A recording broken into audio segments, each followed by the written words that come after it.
அல்ஹம்துலில்லாஹ். அஸ்ஸலாத்து வஸ்ஸலாமு அலா ரசூலில்லாஹ். ரப்பனா ஜித்னா இல்மா. ரப்பி இஷ்ரஹ் லி சத்ரி வயஸ்ஸிர் லி அம்ரி வஹ்லுல் உக்தத்தம் மின் லிசானி யஃப்கஹு கௌலி. யா ஃபத்தாஹ். சுப்ஹானக லா இல்ம லனா இல்லா மா அல்லம்தனா இன்னக அன்தல் அலீமுல் ஹகீம். அல்ஹம்துலில்லாஹ்.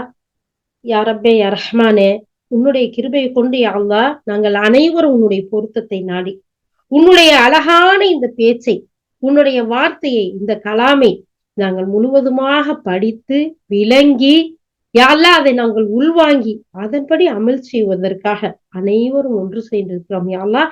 எங்கள் அனைவரையும் நீ ஒன்று சேர்த்து இருக்கின்றாய் யா அல்லாஹ். நாங்கள் ஒவ்வொருவரும் தூய்மையான இஹ்லாஸான எண்ணத்தோடு யா அல்லாஹ் இது ஒவ்வொன்றையும் கேட்டு உள்வாங்கி புரிந்து செயல்படக்கூடிய மக்களாக இருக்கணும் யா அல்லாஹ். எங்களை அப்படிப்பட்ட மக்களாக நீ ஆக்கி அருள்வாயாக. உன்னுடைய ரஹ்மத்தையும் உன்னுடைய மகஃபிரத்தையும் உன்னுடைய பரக்கத்தையும் உன்னுடைய பொருத்தத்தையும் எங்கள் ஒவ்வொருவருக்கும் நீ தந்தருள்வாயாக. யா ரப்பல் ஆலமீன். ஆமீன் ஆமீன் யா ரப்பல் ஆலமீன். அல்ஹம்துலில்லாஹ். அல்லாஹ் சுப்ஹானஹு வ தஆலா சூரத்துல் பக்கராவுல 28 வசனங்கள்ல 29 வசனங்களை அல்ஹம்துலில்லாஹ் அல்லாஹ்வுடைய கிருபையில முடிச்சுட்டு 30வது வசனத்துல இருந்து அப்படியே ஒரு சாப்டர் ஆரம்பிக்குது பாருங்க. அல்லாஹு அக்பர் அல்லாஹு அக்பர். அல்லாஹ் தஆலா சொல்றான், வயது கால ரப்புகளில் மலாயிகத்தி இன்னி ஜாயிலுன் ஃபில் அர்தி ஹலீஃபா. எனக்கு இந்த வசனம் அப்படியே நீங்காம நெஞ்சில அப்படியே அடிச்சு பதிஞ்ச வசனம். என்ன அப்படின்னு சொன்னா, சுப்ஹானல்லாஹ், அல்லாஹ் சுப்ஹானஹு வ தஆலா இந்த இடத்துல சொல்லி காட்டுவான்.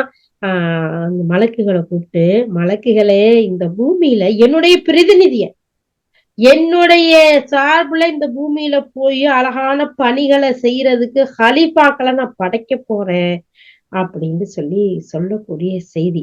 அந்த செய்தியில அல்லாஹ் சொல்லணுமே, மலக்கு எல்லாம் சொல்லுவாங்க, அல்லாஹ் நாங்க தான் உன்னை வணங்கணும்னு சொன்னா வணங்குறோம்ல, அழகா உன்னை புகழ் பாடுறோம்ல, உன்னை தூய்மைப்படுத்துறோம்ல. அப்படி இருக்கையில ஏன் இந்த பூமியில ஏற்கனவே நீங்க ஜின்கள் இருந்து உன்னை படைச்சு ரத்தத்தை ஓட்டிக்கிட்டு சண்டையும் சச்சரவும் பிரச்சனையுமா இருக்கிறாங்களே, அந்த மாதிரிதான் இனிமேல் படைக்க போற இந்த மனுஷனும் இருப்பானா அப்படி அவங்க நினைச்சுக்கிட்டாங்க போல. அப்ப ரத்தத்தை ஓட்டக்கூட இந்த பூமியில இந்த மனிதனையா படைக்க போறையால, நாங்கதான் உன்னை புகழ்றோமே, நின்ற நிலையில புகழ்றோம், சஜிதாவிலேயே புகழ்றோம், நீ சொன்னதெல்லாம் கேட்கிறோம், மறுப்பே இல்ல. இப்படி இருக்கும்போது இந்த மனிதன் ஒருத்தரை படைக்க போறேங்கிறிய, அவங்க பெரிய குழப்பம்ல செய்வாங்க அப்படிங்கிற மாதிரி அவங்க கேக்குறாங்க. அதுக்கு அல்லாஹ் சுப்ஹானஹு வ தஆலா சொல்றான், இங்க வாங்க, நீங்க அறியாதெல்லாம் நிச்சயமா நான் அறியக்கூடியவனா இருக்கேன். அப்ப நம்ம மேல எவ்வளவு அன்போட கருணையோட ஆசையோட ரஹ்மத்தோட அல்லாஹ் சுப்ஹானஹு வ தஆலா இந்த பூமியில இந்த மனிதனை படைச்சிருக்கோம். குழப்பம் செய்யலாமா? துன்பத்தை ஏற்படுத்தலாமா? அவனுக்கு மாறு செய்யலாமா? அந்த ரப்புக்கா இணை வைக்கிறோம்? அந்த ரப்புக்கையா மாறு செய்யறோம்? அந்த ரப்பையா ஏற்றுக்கொள்ளாம உதாசீனப்படுத்திட்டு பலகதைகள கொள்கைக்கு போறோம்? அல்லாஹ் நீ காப்பாத்தி அல்லாஹ். யா அல்லாஹ், எடுத்த உடனே பாருங்க, இது வேதம், இது அல்லாஹ்விடமிருந்து வந்த வேதம். இதன் யார் நம்பி செயல்படுறாங்களோ, யார் தொழுகை நிலைநாட்டுறாங்களோ, அவங்களுக்கு கொடுத்த செலவு செய்யறாங்களோ, இதுக்கு முன்னாடி வந்த வேதத்தை நம்பி இதையும் உறுதிப்படுத்தி வாழ்றாங்களோ, வெற்றி பெற்று விட்டார். மாஷா அல்லாஹ். அவ்வளவு அழகிய செய்தி. அப்போ இந்த இடத்துல அல்லாஹ் தஆலா எவ்வளவு ஆசையா மலக்குகள்கிட்ட சொல்றான் பாத்தீங்களா? மலக்குகளே, நீங்க அறியாதது நான் அறிவேன். நான் இந்த பூமியில என்னுடைய பிரதிநிதிய ஹலீஃபாக்களை படைக்க போறேன். இந்த ஹலீஃபாவுடைய பணியை செய்யணுமா இல்லையா? அநியாயம் செய்யலாமா? அவதூறுக்கு சொல்லலாமா? கோல் சொல்லலாமா? புறம் பேசலாமா? வீணான உதாசீனப்படுத்தி ரப்புக்கு இணை வைக்கலாமா? தேவையில்லாத விஷயங்களின் பக்கம் போயிடலாமா? யா அல்லாஹ், போகாம ஒவ்வொருவரையும் பாதுகாத்து காப்பாற்றுவாயாக யா அல்லாஹ். ஆமீன் யா ரப்பல் ஆலமீன். பின்னர் அல்லாஹ் எல்லா பொருள்களின் பெயர்களையும் ஆதத்துக்கு கற்றுக் கொடுத்தான். பிறகு அவற்றை வானவர்களின் முன்வைத்து ஒரு பிரதிநிதியை நியமித்தால் பூமியில் ஒழுங்கமைப்பு சீர்குலையும் எனும் உங்கள் கருத்து சரியானால் இவற்றின் பெயர்களை சற்று சொல்லுங்கள் என கூறினான். குறை ஏதுமில்லாத தூயவன் நீயே, நீ எங்களுக்கு கற்றுக் கொடுத்ததை தவிர வேறு எதுவும் எங்களுக்கு தெரியாது. உண்மையில் நீ மட்டுமே பேரறிவும் மிக்க ஞானமும் உடையவன் என்று அவர்கள் கூறினார்கள். பின்னர் இறைவன் கூறினான், ஆதமே, இவற்றின் பெயர்களை நீர் அவர்களுக்கு அறிவியும். அவர் அவற்றின் பெயர்களை அவர்களுக்கு அறிவித்ததும் வானங்களிலும் பூமியிலும் உங்களுக்கு மறைந்திருக்க கூடிய உண்மைகள் அனைத்தையும் நிச்சயமாக நான் நன்கறிவேன். மேலும் நீங்கள் வெளிப்படுத்தக்கூடியவற்றையும் மறைத்துக் கொண்டிருப்பவற்றையும் நான் நன்கறிவேன் என்று உங்களிடம் நான் கூறவில்லையா என கேட்டான். பின்னர் நீங்கள் ஆதத்துக்கு படியுங்கள் என்று வானவர்களுக்கு நாம் கட்டளையிட்ட போது அவர்கள் எல்லாரும் பணிந்தார்கள், இப்லீஸை தவிர. அவன் கட்டளையை மறுத்தான், மேலும் ஆணவம் கொண்டு விட்டான், நிராகரிப்பவர்களில் ஒருவனாகவும் ஆகிவிட்டான்.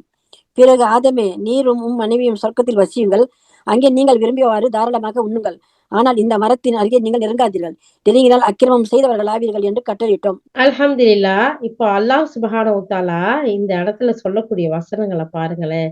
31ல இருந்து 31வது வசனத்துல அல்லாஹ் சுப்ஹானஹு வ தஆலா சொல்லி காட்டுறான், நபியே, மலக்குகள்கிட்ட நம்ம நபி சாரி மலக்குகள்கிட்ட அல்லாஹ் சுப்ஹானஹு வ தஆலா மனிதர்களை படைக்க போற விஷயத்த அல்லாஹ் சுப்ஹானஹு வ தஆலா சொல்றான். ஆனா அவங்க சொல்றாங்க, யா அல்லாஹ், நாங்க தான் உன்னை வணங்குறதுக்கு இருக்கமே, ஏற்கனவே இதுக்கு குழப்பம் செய்யக்கூடிய இந்த மனிதர்களையா நீ படைக்க போற? இல்லம்மா, நீங்க அறியாதெல்லாம் நான் அறிவேன் அப்படின்னு சொன்னா இல்லையா? இப்போ அல்லாஹ் தஆலா சொல்றான், மனிதனை படைச்சிட்டான். அவனுடைய விருப்பம் இல்ல, அவனுடைய நாட்டம் இல்ல, அவனுடைய அழகான ஒரு சுப்ஹானல்லாஹ், இந்த மனித படைப்புகள் அல்லாஹ் விரும்பி அல்லாஹ் தஆலா தன்னுடைய ரூஹ்ல இருந்து கொடுத்தானா, அவனுடைய சாயல்ல தான் மனிதனை படைச்சிருக்கானா. அப்ப அல்லாஹ் தஆலா இந்த மனிதனை படைக்கிறான். வஅல்லம ஆதமல் அஸ்மா குல்லஹா. இந்த மனிதனை படைச்சான். படைச்ச உடனே அல்லாஹ் சுப்ஹானஹு வ தஆலா கல்வியை தான் கற்றுக் கொடுத்தாராம். அப்ப இந்த மனிதனுக்கு உயர்வை தரக்கூடியது, தரஜாவை தரக்கூடியது, அவனுக்கு கௌரவம், அந்தஸ்து எல்லாத்தையும் தரக்கூடியது எது தெரியுமா? கல்வி. அல்லாஹ் சுப்ஹானஹு வ தஆலா ஆதம் அலைஹிஸ்ஸலாத்தை படைச்சு அவங்களுக்கு எல்லா பொருட்களுடைய பேரையும் கற்றுக் கொடுத்தானாம். எல்லாம் படிச்சு ஒரு பெரிய கிராஜுவேட் வந்து நிக்கிறாரு. அப்போ மலக்குகள்ட்ட எல்லாம் வந்து அது எல்லாத்தையும் வச்சு கேக்குறானா, இங்க வாங்க, இந்த மனிதனை படைக்க வேணாம்னு சொன்னீங்கல்ல, இந்த பேரெல்லாம் இதெல்லாம் நீங்க சொல்லுங்க பாக்கலாம் அப்படின்னு சொல்லி கேட்கும்போது, அல்லாவே, எங்களுக்கு அதை பத்தி ஒண்ணும் தெரியலையால்லா அப்படின்ட்டு அவங்க சொல்றாங்க. சொல்லவுமே சுப்ஹானல்லாஹ், அப்போ ஆதம் அலைஹிஸ்ஸலாத்தை கூப்பிட்டு கேக்குறாங்க. கேட்கவுமே அதனுடைய பெயர்கள் எல்லாம் அழகா சொல்றாங்க. சொல்லும் போது சுப்ஹானல்லாஹ் சுப்ஹானல்லாஹ், பாத்தீங்களா? அல்லாஹ் தஆலா சொல்றான், நான் சொன்னேன்ல, நீங்க அறியாத நான் அறிவேண்டே. அதான் அல்லாஹ் தஆலா சொல்றான்.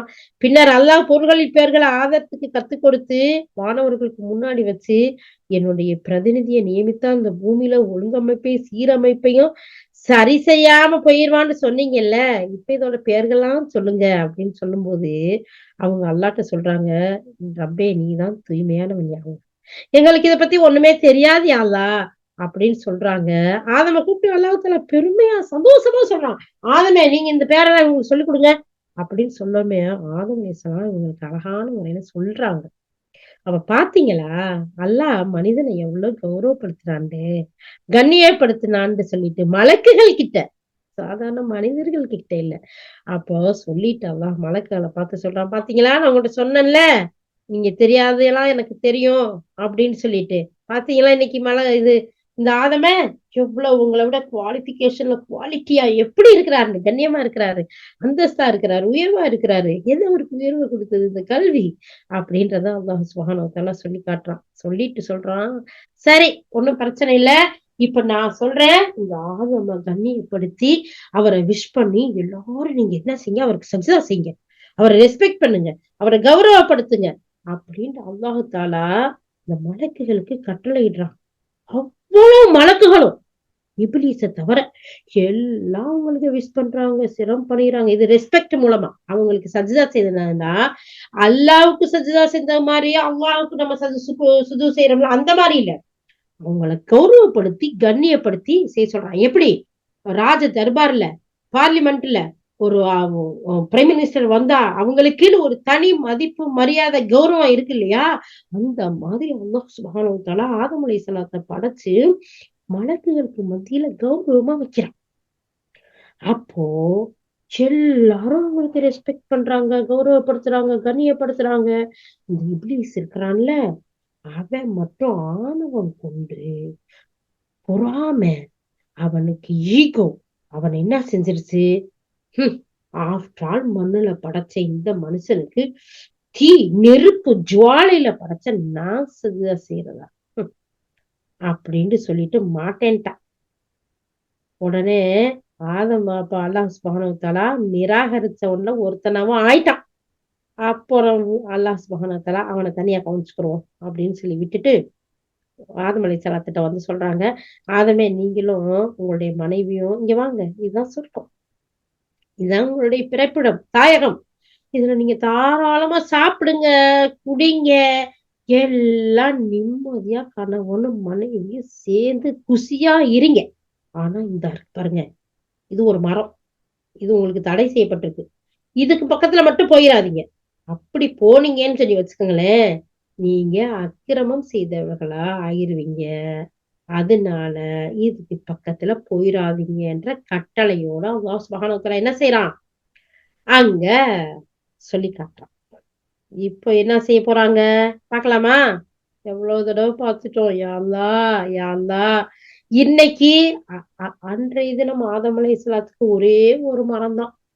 இன்னைக்கு அந்த ஒரு மரமா எத்தனை விஷயங்கள் உலகத்துல நமக்கு முன்னாடி வந்து நிக்குது. புள்ள ரூபத்துல அந்த மரம் வந்து நிக்குது, புருஷன் ரூபத்துல வந்து நிக்குது, மாமா மாமி ரூபத்துல வந்து நிக்குது, குடும்ப உறுப்பினர்கள் மத்தவங்க ரூபத்துல வந்து நிக்குது, ஏன் நம்ம நஃப்ஸே வந்து நிக்குது ஒரு அந்த மரமா, இல்லையா? ஆசை வந்து நிக்குது, அபிலாசை வந்து நிக்குது. என்ன என்ன அல்லாஹ் நீ காப்பாத்தனியா அல்லாஹ், இங்க தடுக்கப்பட்ட எல்லா மரங்களை விட்டும் எங்கள் அனைவரையும் பாதுகாத்தருள்வாயாக. உடனே என்ன செய்யறாங்க, அல்லாஹ் தஆலாவுடைய அட்வைஸோட சரி ஓகே, சொர்க்கத்துல உல்லாசமா வாழ்றதுக்கு கணவனும் மனைவியாகிய ஆதம் அலைஹிஸ்ஸலாம் ஹவ்வா அலைஹிஸ்ஸலாம் போறாங்க.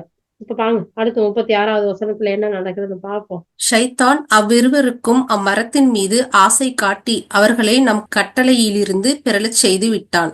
மேலும் அவ்விருவரும் எந்த நிலையில் வாழ்ந்து கொண்டிருந்தார்களோ அந்த நிலையில் இருந்து அவர்களை வெளியேற்றி விட்டான். மேலும் நாம் கட்டளையிட்டோம், நீங்கள் எல்லோரும் இங்கிருந்து இறங்கி விடுங்கள், நீங்கள் ஒருவருக்கொருவர் பகைவர்களாவீர்கள். இன்னும் உங்களுக்காக குறிப்பிட்ட ஒரு காலம் வரை பூமியில் தங்கும் இடமும் இருக்கிறது, வாழ்க்கை வசதிகளும் இருக்கின்றனர். அப்போது ஆதம் தம் இறைவனிடம் இருந்து கற்ற சில சொற்களை கொண்டு அவனிடம் பாவ மன்னிப்பு கோரினார். அதனை அவருடைய இறைவன் ஏற்றுக்கொண்டான். நிச்சயமாக அவன் பாவ மன்னிப்பு கோரிக்கையை ஏற்பவனாகவும் கருணை பொழிபவனாகவும் இருக்கின்றான். நாம் கூறினோம், நீங்கள் அனைவரும் இங்கிருந்து இறங்கி விடுங்கள், பிறகு உங்களுக்கு என்னிடம் இருந்து நேர்வழி கிடைக்கும் போது யார் எனது நேர்வழியை பின்பற்றுகிறார்களோ அவர்களுக்கு எவ்வித அச்சமும் இல்லை, அவர்கள் துயரப்படவும் மாட்டார்கள். அன்று யார் அதை ஏற்றுக்கொள்ள மறுத்து எம்முடைய வசனங்களை பொய்யென்று கூறுகின்றார்களோ அவர்கள்தாம் நரகவாசிகளாவர், அவர்கள் அதிலேயே என்றென்றும் வீழ்ந்து கிடப்பார்கள். இஸ்ராயேலின் வழித்தோன்றர்களே, நான் உங்களுக்கு வழங்கி இருந்த என் அருட்கொடைகளை நீங்கள் நினைவு கூறுங்கள், மேலும் எனக்கு நீங்கள் தந்த வாக்குறுதியை நிறைவேற்றுங்கள். அவ்விதமாயின் உங்களுக்கு தந்த வாக்குறுதியை நானும் நிறைவேற்றுவேன், மேலும் எனக்கு மட்டுமே நீங்கள் அஞ்சுங்கள். அல்ஹம்துலில்லாஹ், அல்ஹம்துலில்லாஹ். அல்லாஹ் சுப்ஹானஹு வ தஆலா இந்த 35வது வசனத்துல சந்தோஷமா உல்லாசமா ஒரே ஒரு தடையை விதிச்சு மாப்பிள்ளையும் பொண்ணையும் அழகா அனுப்பிச்சு வச்சான் சொர்க்கத்துக்குள்ள. அனுப்பிச்சு வச்சானா ஒரு 10 வசனமாச்சு என்ஜாய் பண்ணி வாழ்ந்ததா அவங்ககிட்ட வருதா? ஆனா பல காலம் அவங்க இருந்தாங்க, அதுக்குன்னு ஒரு சில டைம் எடுத்துச்சு. ஆனா அடுத்த வசனமே என்ன சொல்லுது, அவன் தான் விரட்டப்பட்டான்ல, அவனுக்குதான் பொறாமை வந்துருச்சுல, அவனுக்குத்தான் ஈகோ வந்துருச்சுல, இந்த மனுஷன் வந்து மண்ணுல படைச்சவன், இவன் வந்து இவனுக்கு என்ன நம்ம விஷ் பண்றது அப்படிங்கிற ஆதம் அலைஹிஸ்ஸலாத்துக்கு ரெஸ்பெக்ட் பண்ணலைல, அதோட போய் தொலை வேண்டிதானே. விட்டானா, விதி விட்டுச்சா, அந்த மனுஷனை வந்து எப்படியெல்லாம் வழி கெடுக்கணும் அப்படின்னு அல்லாஹ் தஆலாவே சொல்றாங்க பாருங்க. அதாவது வந்து அந்த ஷைத்தான் 2 பேருக்கும் அந்த மரத்தின் மீது ஆசையே காட்டிட்டான்.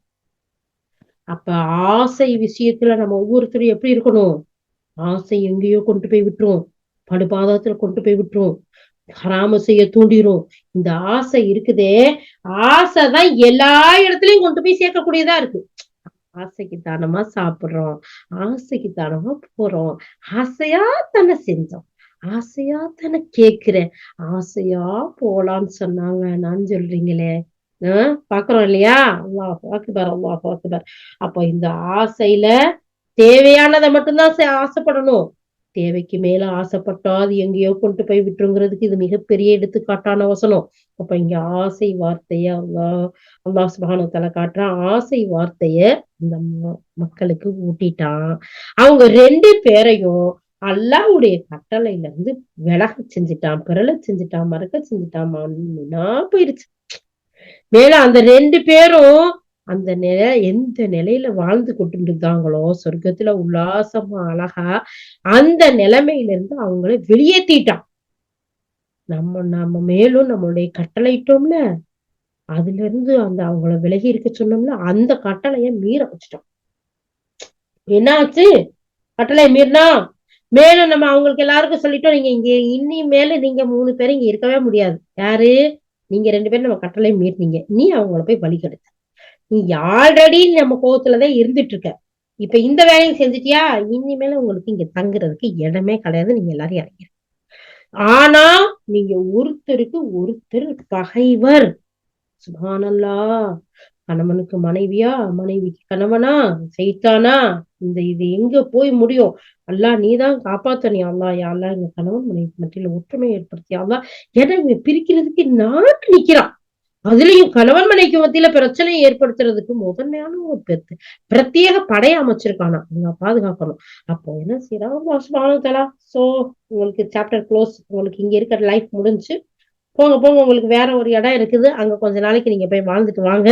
அங்க உங்களுடைய வாழ்க்கை வசதிகள் எல்லாமே இருக்குது, இருந்தாலும் நீங்க அங்க போய் இருங்க கொஞ்ச காலத்துக்கு அப்படின்னு சொல்லி அல்லாஹ் அனுப்பிச்சு விட்டுட்டான். அனுப்பிட்டு சொல்றான், ஆதமே உங்களுடைய ரப்பிட்ட இருந்து ஆதம் அலைஹிஸ்ஸலாம் கவலைப்படுறாங்க, வருத்தப்படுறாங்க. யாழ்லா நான் மறந்துட்டேன் யாழ்லா, யாழ்லா என்னை மன்னிச்சிடியாளா, எனக்கு மன்னிப்பு கேட்க கூட எனக்கு வார்த்தை தெரியலையால, சொல்லி குடியாளா. அல்லாவே சொல்லி கொடுக்குறான். அப்போ அந்த மன்னிப்பு தேடமே அல்லாவும் மன்னிச்சுட்டான். ஆனா மன்னிச்சாலும் என்ன செய்ய முடியும்? நம்ம ஒரு ரவுண்ட் அபவுட்ல போறோம், பாதை மாறிட்டோம், என்ன செய்ய போய் தானே திரும்பி வர முடியும்? போய் சுத்தி அடிச்சுதான் திருப்பி அங்க வர முடியும். அப்ப அதனால என்னதான் செஞ்சாலும் நீங்க இப்ப வாத மாறிட்டீங்க, போங்க போங்க, உங்களுக்கு வேற ஒரு இடம் இருக்குது, அங்க போய் வாழ்ந்துட்டு திருப்பியும் இங்க வரலாம். எப்ப வரலாம்? அல்லாஹ் தஆலா சொல்ல பாருங்க. நம்ம சொல்றோம் இங்க இருந்து எல்லாரும் இறங்கிருங்க, நம்ம கிட்ட இருந்து உங்களுக்கு நேர்வழி வரும். ஏதோ போங்கன்னு உங்களை பத்தி விடல, அழகா உங்களை அனுப்பி விட்டுட்டு உங்களுக்கு நேர்வழி வரும். அந்த நேர்வழியை யார் பின்பற்றி வாழ்றாங்களோ அவங்களுக்கு அச்சமில்ல, பயமில்ல, கவலைப்பட மாட்டாங்க. எல்லாம் சொல்ற பாருங்க, ஃபலா ஹவுஃபுன் அலைஹிம் வலா ஹும் யஹ்ஸனூன். அவங்களுக்கு துக்கம் இல்ல, பயம் இல்ல, அவங்கள நிம்மதியா அழகா சந்தோஷமா இருப்பாங்க. அதுக்கடுத்து அல்லாஹ் சொல்றான், யாரு ஏற்றுக்கொள்ள மறுத்து நம்முடைய வசனங்களை எல்லாம் அவங்களுக்கு வழிகாட்டுதல் வருதுல, அத பொய்ன்னு சொல்றாங்களோ அவங்கெல்லாம் நரகவாசி.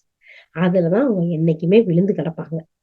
சாப்டர் அல்லாஹ் எப்படி அழகா மனிதனை படைச்சது, மனிதனுக்கு வந்து அந்த கட்டளையை மீறினது, எதனால அவங்க மீறினாங்க, எப்படி துனியாவுக்கு வந்தாங்க, அந்த துனியாவுக்கு காரணமா வர்றதுக்கு காரணமா இருந்தவன் யாரு, அதுக்குரிய பரிகாரம் என்ன, அதுக்கு பின்னாடி நீங்க எப்படி வாழணுங்கிற வரைக்கும் அல்ஹம்துலில்லாஹ் அல்ஹம்துலில்லாஹ் அல்ஹம்துலில்லாஹ் அல்லாஹ் அழகா சொல்லி முடிச்சிட்டானா. யார் இதை ஏற்றுக்கொள்ள மறுத்தீங்களோ அவங்களுடைய நிலை என்ன, அதையும் அல்லாஹ் சுப்ஹானஹு வ தஆலா சொல்லி முடிச்சிட்டானா. அவங்கதான் நரகவாசி, அதுல என்னைக்குமே விழுந்து கிடப்பாங்க. அப்ப அதையும் எல்லாம் சொல்லி முடிச்சுட்டு அல்ஹம்துலில்லாஹ் 39 வசனம் அழகான சாப்டரா முடிச்சிருச்சு. அடுத்து அல்லாஹ் தஆலா பனி இஸ்ரவேலர்களுடைய, அதாவது யாக்கூப் அலைஹிஸ்ஸலாமுடைய சந்ததிகள், அவங்களுடைய பிள்ளைகள், அவங்களுடைய வாழ்க்கை வரலாறுகள் என்ன சொல்ல போகுதுங்கிற ஒரு விஷயத்த சொல்ல போறோம். அல்லாஹ் சுப்ஹானஹு வ தஆலா இந்த 40வது வசனத்துல இருந்து என்ன சொல்றான்னா, இஸ்ரவேலின் வழித்தோன்றல்களே, நான் உங்களுக்கு வழங்கிய அற்புடைகள் நீங்க நினைச்சு பாருங்க. நாம நினைக்கணும் இந்த இடத்துல, அவங்க மட்டும் நினைக்கிறது இல்ல, நமக்கு எப்படிப்பட்ட அற்புடையெல்லாம் கொடுத்திருக்கான். வீடு, குடும்பம், படிப்பு, வேலை வாய்ப்பு, அழகு, கருணை, ஆரோக்கியம், புள்ள குட்டி என்ன இல்ல, அடுத்தவங்களோட ஒப்பிட்டு பாருங்க, எவ்வளவு எல்லாம் கொடுத்திருக்கான். இந்த அற்புடையெல்லாம் நீங்க நினைச்சு பாருங்க. எனக்கு என்னுடைய வாக்குறுதியை நிறைவேற்றுங்க. வாக்குறுதியில முதல் மேலது என்ன? உனக்கு இணை வைக்க மாட்டேன், எல்லாம் நான் ஒன்ன வணங்குவேன், உங்ககிட்டதான் உதவி தேடுவேன் அப்படின்னு சொல்லிட்டு வேற எங்கேயாச்சும் போலாமா? போகக்கூடாதுல்ல. அல்லாஹ் சொல்றான், அதனாலதான் நம்ம மனிதன் மறதியாளன் தான்.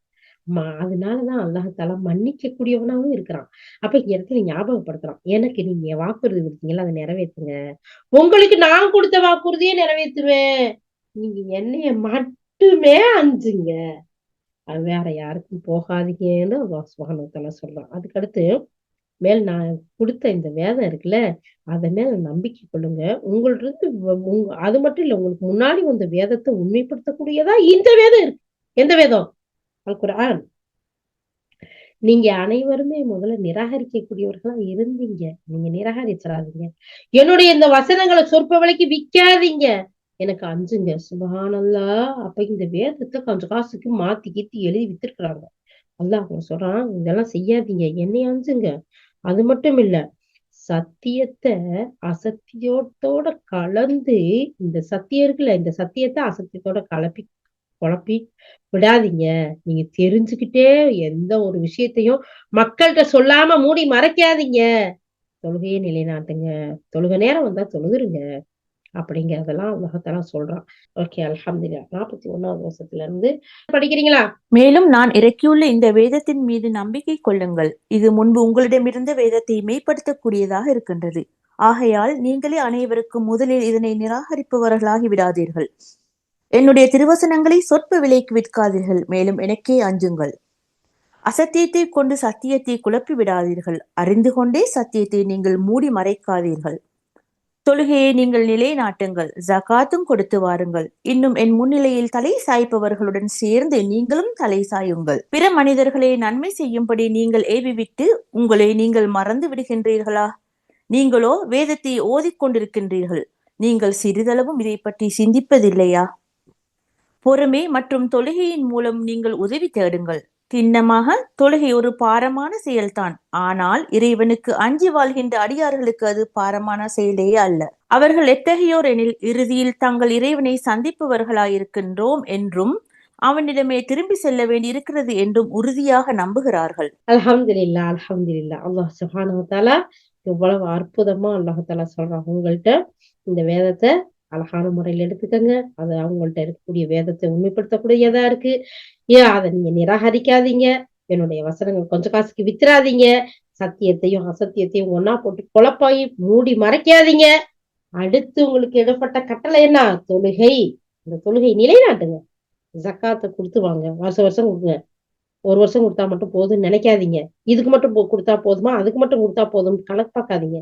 நான் உங்களுக்கு கணக்கு பார்க்காம கொடுத்துட்டு இருக்கேன்ல, அப்பனா நானும் நிப்பாட்டிட்டா என்ன தச்சு கொடுக்கறது? சோ அப்ப அல்லாஹ் சுப்ஹானஹு வ தஆலா என்ன சொல்றான்? தொழுகை நிலைநாட்டுங்க, ஜக்காத்தை கொடுத்துவாங்க. எனக்கு முன்னாடி தலை சாய்த்தவர்களா நீங்க நில்லுங்க. அதுதான் உங்களுக்கு இடப்பட்ட கட்டளை. ஆனா பிற மனிதர்களை நன்மை செய்யும்படி நீங்க ஏவிட்டு நீங்க மட்டும் மறக்கலாமா? தொழுங்க ஓதுங்கன்னு வாய்க்கிலேயே இவ்வளவுலாம் பேசிட்டு நான் தொழுகாம ஓதாம இருக்கலாமா? யாரெல்லாம் என்னை காப்பாத்திருப்பேன். அப்படி இருக்க கூடாது. பிற மனிதர்களை ஏவி விட்டு நீங்க மறந்துடுறீங்களா? நீங்களும் வேதத்தை ஓதிட்டு இருக்கீங்க. சிறிதளவு இதை பத்தி சிந்திக்கலையா? நான் பாத்துக்கிட்டு இருக்கேங்கிறது உங்களுக்கு புரியலையா? அல்லாஹ் சொல்லிட்டு சொல்றான், பொறுமை மற்றும் தொழுகையின் மூலம் நீங்க உதவி தேடுங்க. நிச்சயமா இந்த தொழுகை இருக்குல்ல, அது கஷ்டமான செயல் யாருக்கு? நிராகரிப்பவர்களுக்கு, முனாஃபிக்குங்களுக்கு. ஆனா இறைவனை அஞ்சி வாழ்கின்ற அடியார்களுக்கு அது பாரமான செயலே கிடையாது. அந்த தொழுகையை தொழுதா எவ்வளவு ராஹத்து, எவ்வளவு நிம்மதி, எவ்வளவு அமைதி, எவ்வளவு சுப்ஹானல்லாஹ், சொல்றதுக்கு வார்த்தை இல்லை. அப்ப யாருக்கு இது பாரமானதா இருக்கும்? அதை பாரமா நினைக்கிறவங்களுக்கு தான்.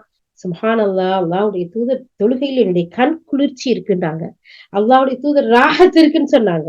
அப்ப அந்த தொழுகையை அந்த மாதிரி முறையில நாம நிறைவேற்றக்கூடியவர்களா நாம இருக்கணும் அப்படிங்கிறத பாக்குறோம் இல்லையா?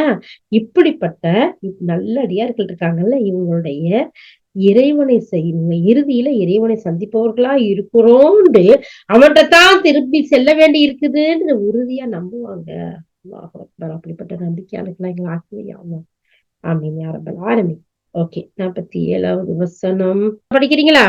இஸ்ராயேலின் வழித்தோன்றல்களே, நான் உங்களுக்கு வழங்கி இருந்த என் அருட்கொடையையும் உங்களை நான் உலகத்தோர் அனைவரிலும் மேன்மையாக்கி வைத்திருந்ததையும் நினைவு கூறுங்கள். மேலும் ஒரு நாளை நீங்கள் அஞ்சிக் கொள்ளுங்கள். அந்நாளில் எவரும் மற்றவருக்கு எதையும் கொடுத்து உதவ முடியாது. எவரிடமிருந்தும் எந்த பரிந்துரையும் ஏற்றுக்கொள்ளப்படவும் மாட்டாது. எவரிடமிருந்தும் மீட்பு பணம் பெறப்பட்டு எவரும் விடுதலை செய்யப்படவும் மாட்டார்கள். குற்றவாளிகளான அவர்களுக்கு எந்த உதவியும் செய்யப்பட மாட்டாது. பிறவுனுடைய கூட்டத்தாரின் அடிமை தலையில் இருந்து நாம் உங்களுக்கு விடுதலை அளித்த சந்தர்ப்பத்தையும் நினைவு கூறுங்கள். அவர்கள் கொடிய வேதனையில் உங்களை ஆழ்த்தி வைத்திருந்தார்கள்.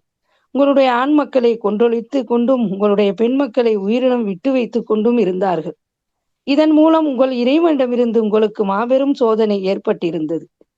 மேலும் நாம் உங்களுக்காக கடலை பிளந்து வழி ஏற்படுத்தி தந்து பின்னர் உங்களை காப்பாற்றி நீங்கள் பார்த்து கொண்டிருக்கும் போதே பிறவுனின் கூட்டத்தாரை நாம் மூழ்கடித்ததையும் எண்ணி பாருங்கள். மேலும் இதையும் நினைவு கூறுங்கள். நாம் மூசாவுக்கு 40 இரவு பகல்களை வாக்களித்திருந்தோம். ஆனால் அவர் சென்ற பிறகு நீங்கள் காளை கன்றை கடவுளாக ஆக்கி கொண்டீர்கள். அப்போது நீங்கள் பெரும் அக்கிரமம் புரிந்தவர்களாக இருந்தீர்கள். அல்ஹம்துலில்லாஹ்.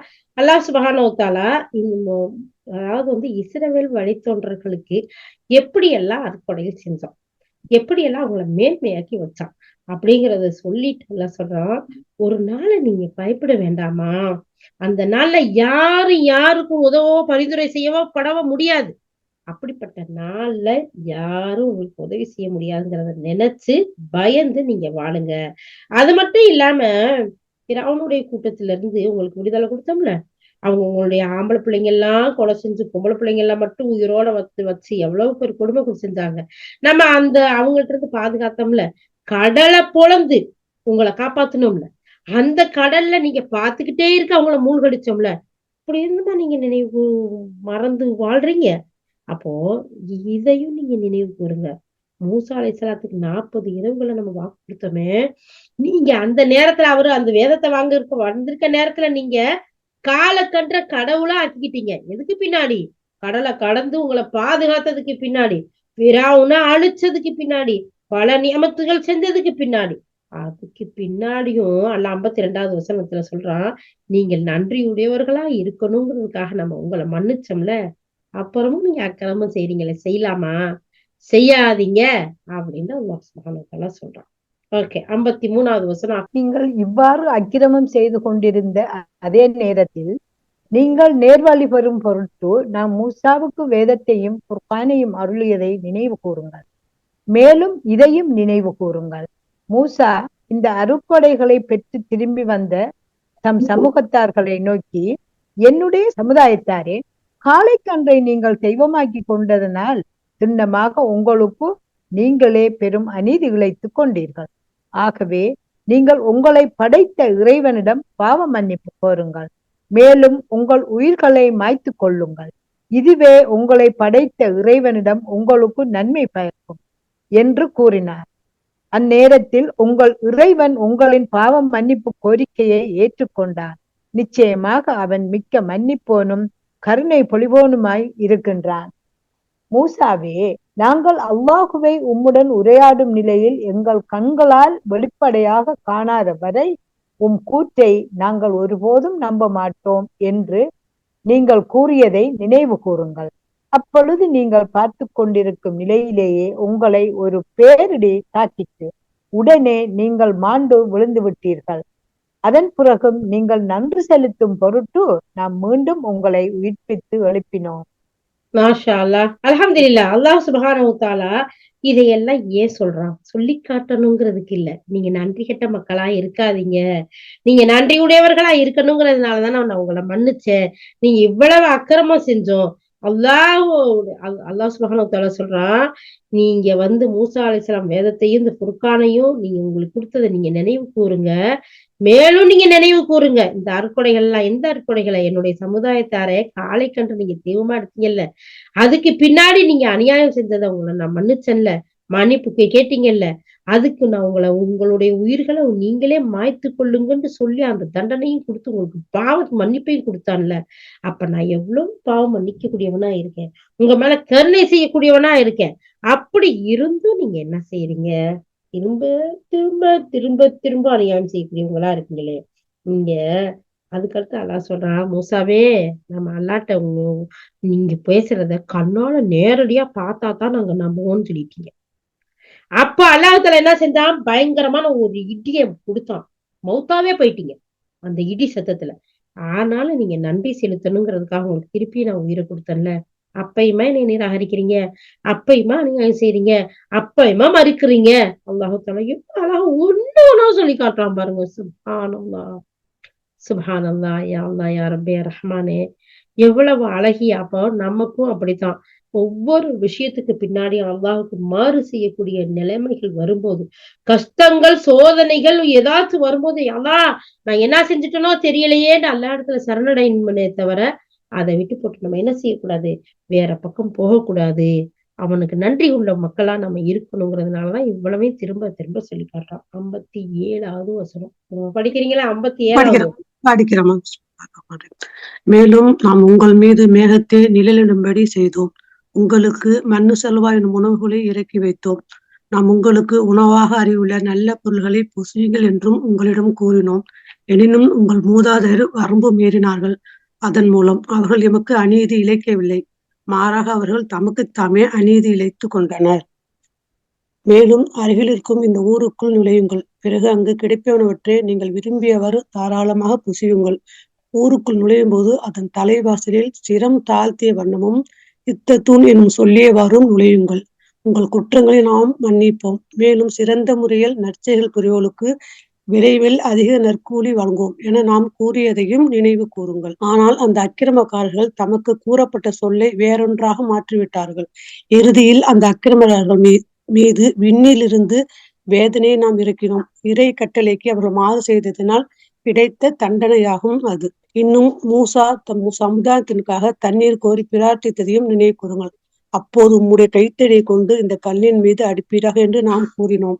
அவர் அவ்வாறு அடித்ததும் அதிலிருந்து 12 ஊற்றுகள் பொங்கி எழுந்தன. ஒவ்வொரு கூட்டத்தாரும் அவ்வூட்டுகளிலிருந்து தாம் தண்ணீர் இருந்த வேண்டிய பகுதியை அறிந்து கொண்டனர். அப்பொழுது நாம் அறிவுறுத்தினோம், அல்லாஹ் அருளிய உணவை உண்ணுங்கள், பருங்கள். ஆனால் பூமியில் குழப்பம் செய்து கொண்டு திரியாதீர்கள். மாஷா அல்லாஹ், அல்ஹம்துலில்லாஹ். அல்லாஹ் தஆலா இந்த வசனங்கள் மூலமெல்லாம் எவ்வளவு அழகா சொல்லி காட்டுறான். நம்ம உங்களுக்கு இதுக்கு பின்னாடியும் நம்ம உங்களை மன்னிச்சோம், உங்களுக்கு உயிரை கொடுத்தோம். ஏன் தெரியுமா? நீங்க நன்றி உள்ள மக்களா இருக்கணும்னு தான். அதுக்கு பின்னாடி நீங்க பாலைவனத்துல சுத்திக்கிட்டு திரிஞ்சீங்க. உங்களுக்கு சாப்பாடு இல்ல, உண்ண வீடு இல்ல, குடிக்கிறதுக்கு தண்ணி இல்ல, எதுவுமே இல்லாம இருந்தீங்க. உங்களுக்கு மண்ணு சல்வாங்கிற ஒரு உணவை நம்ம உங்களுக்கு கொடுத்தோம். ஆனாலும் அதுக்கு மேலேயும் நீங்க வரம்பு மீறினீங்க. அநியாயம் இழைச்சவங்களுக்கு எப்படிப்பட்ட தண்டனை கொடுக்கணும், ஆனா நீங்க அநியாயம் செய்கின்ற மக்களா இருந்தீங்க. அதுக்கு பின்னாடி உங்களை ஒரு பக்கத்துல இருக்க ஒரு ஊருக்குள்ள போய் தலை குடிஞ்சவர்களா நம்ம சொல்றோம், ஹித்தத்துங்கிற இந்த வார்த்தையை சொல்லி நுழைங்கன்னு. ஆனா நீங்க என்ன செஞ்சீங்க? அங்கேயும் புறமுதுகு காட்டி போய் நுழைஞ்சீங்க. நுழைய மாட்டேன்றீங்க.